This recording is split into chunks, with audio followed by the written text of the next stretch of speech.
एक गांव में जगदीश नाम का एक भोला किसान था जो अपनी बेवकूफ़ी से हर बार अपनी फसल बर्बाद कर देता था। बारिश के मौसम में धान की जगह तरबूज की खेती करता।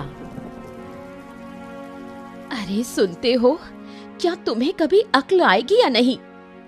अरे अब का हो गया भाई, काहे चिल्ला रही हो? चिल्लाऊं नहीं तो क्या करूं? इस बारिश में जब सब लोग धान की खेती करते हैं, तुम तरबूज की खेती कर रहे हो।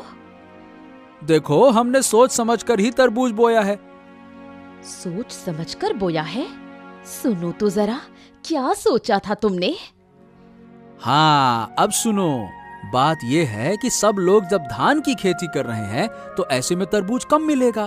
तो हमने क्या सोचा कि अगर हम तरबूज लगाएंगे तो बढ़िया मुनाफा हो जाएगा। हाँ। तुम्हारा दिमाग खराब है क्या? बारिश में कभी तरबूज होता है?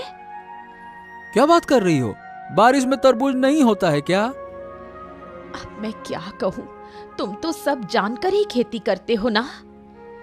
अरे ऐसे काहे कह रही हो? पहले बता दिया होता तो हम तरबूज लगाए नहीं करते। तुम्हें पहले मैं कैसे बताऊं? क्या तुम मुझसे सलाह लेते हो कभी? हाँ, अब रहने दो, ज्यादा डांटो नहीं। आगे से ऐसा हम नहीं करेंगे। जाओ यहाँ से, मेरी नजरों से दूर हो जाओ। जगदीश की एक बेटी थी, नाम था दिव्या। दिव्या बहुत ही समझदार लड़की थी। वो गांव भर में घूम घूम कर लोगों की मदद करती थी। सुबह जब वो बुढ़िया के घर के सामने से गुजर रही थी तो देखा कि वो बुढ़िया रो रही है। अरे बूढ़ी माँ, आप रो क्यों रही हैं? क्या हुआ? मत पूछ बेटी, मेरे रसोई घर की छत गिर गई है। अब मैं क्या करूंगी? छत गिर गई? किसी से मदद मांगिए ना। कई लोगों से मांगी, पर कोई मदद करने को तैयार नहीं। क्या क्या मदद करने से कोई नुकसान हो जाता? रुको, मैं देखती हूँ क्या किया जा सकता है।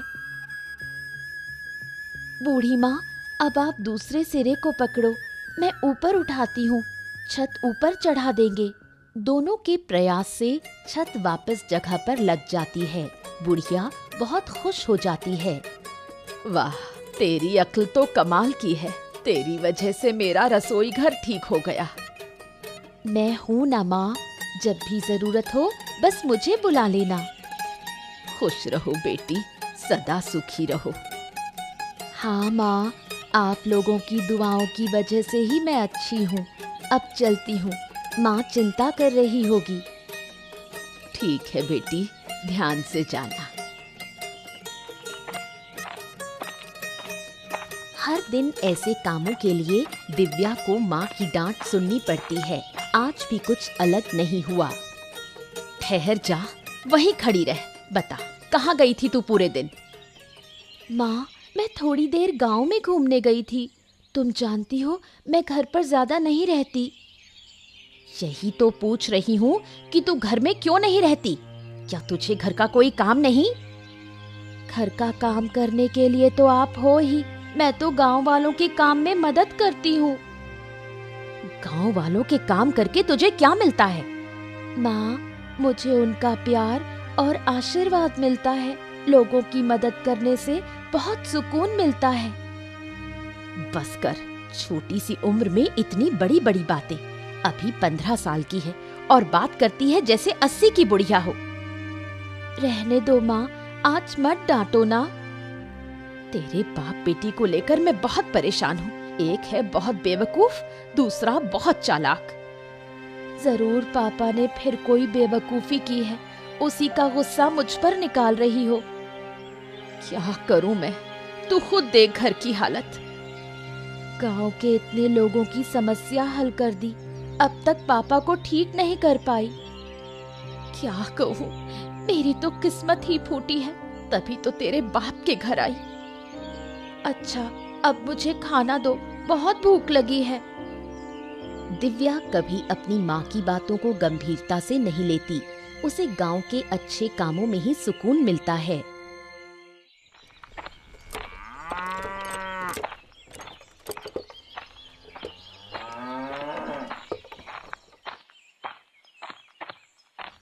सुबह चंद्रकांत बाबू ने बुढ़िया को बुलाया, लेकिन वो नहीं आ पाई। इस बात को लेकर वो चिंतित थे।